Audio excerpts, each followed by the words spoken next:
Today we're going to talk about the killer of weight loss dreams. That is Thanksgiving. Hey guys, what's going on? Thank you for checking out the video today. My name's Kenny. Let's get to today's video.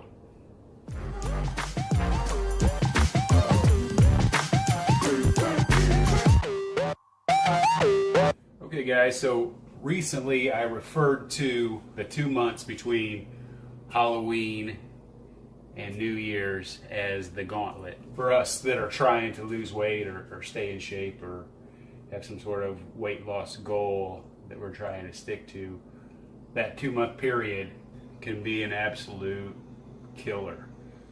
You know, you start off with Halloween, Thanksgiving, Christmas, New Year's.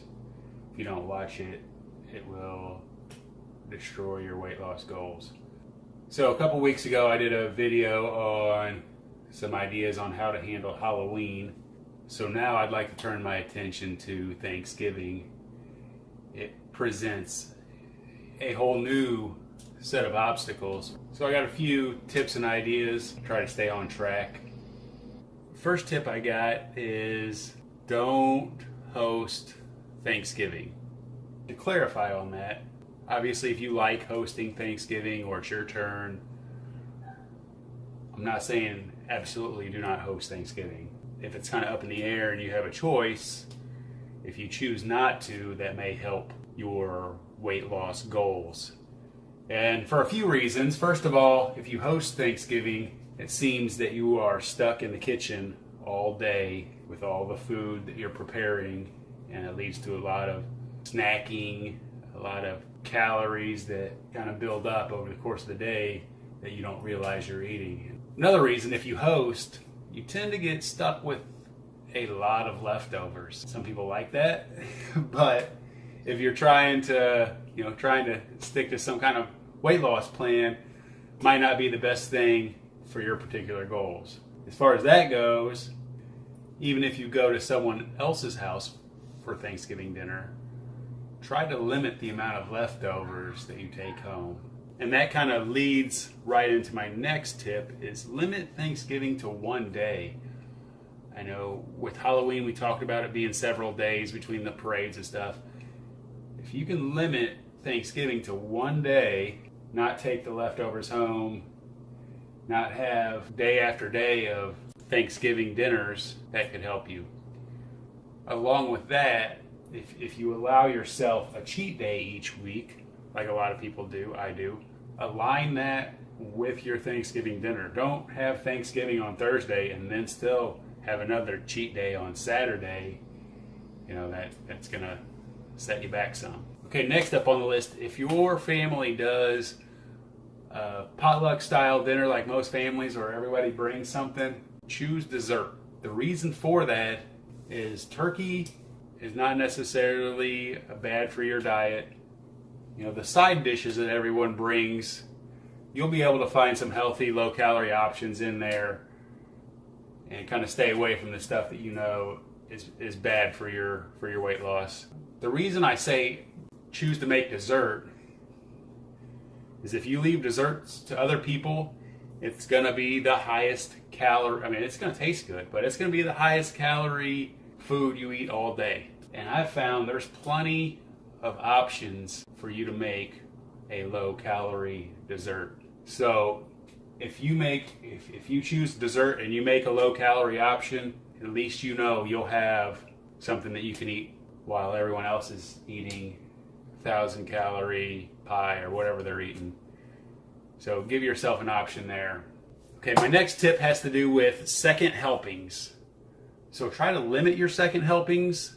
There's a couple ways you can do it. First of all, if you eat slowly, that gives you more time to realize that you're full. Me, I don't eat slow. I eat extremely fast. If you eat fast, convince yourself to drink a glass of water before you get a second helping. That'll help fill you up. Try to be one of the last ones to sit down to eat. Because I find if I get my plate first or near the front of the line, then I'm done way before everyone else, and I end up getting a second helping. Then it just helps to put off that second or third helping if everyone else is close to being done or is done eating. Another thing, you don't have to eat everything. Pick and choose.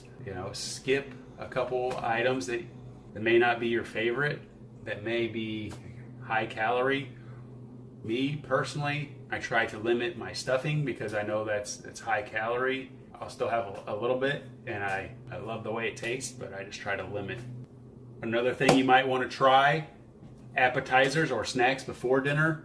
Have vegetable platters instead of chips and higher calorie appetizers or snacks.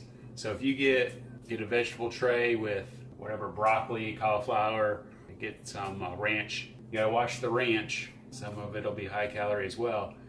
Actually, I just got some of this 0 calorie ranch dressing here. I'll show you what it is.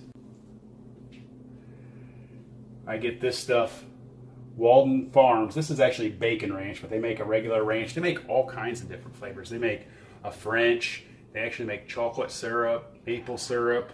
It is actually calorie free. There are no calories, no protein, no carbs, no fat. I don't even know what's in here. Sodium. It's not the cheapest. I think this was like $4. If you got some broccoli, you dip it in there. It's pretty good. You can get this at most grocery stores. You might have to look for it a little bit. Sometimes they put it in like the gluten-free aisle, or it might be with the salad dressings, but a lot of times it's like on the top shelf or bottom shelf, or kind of, you might have to search for it a little bit. Walden Farms, check it out. So there's a few tips and ideas that I really hope will help you stay on track during Thanksgiving. We get past this hurdle, we're halfway there, then we only have Christmas and New Year's to worry about. Walden Farms, it'll do your weight loss no harm. Yo, Walden Farms, hook me up. Maybe some coupons or something.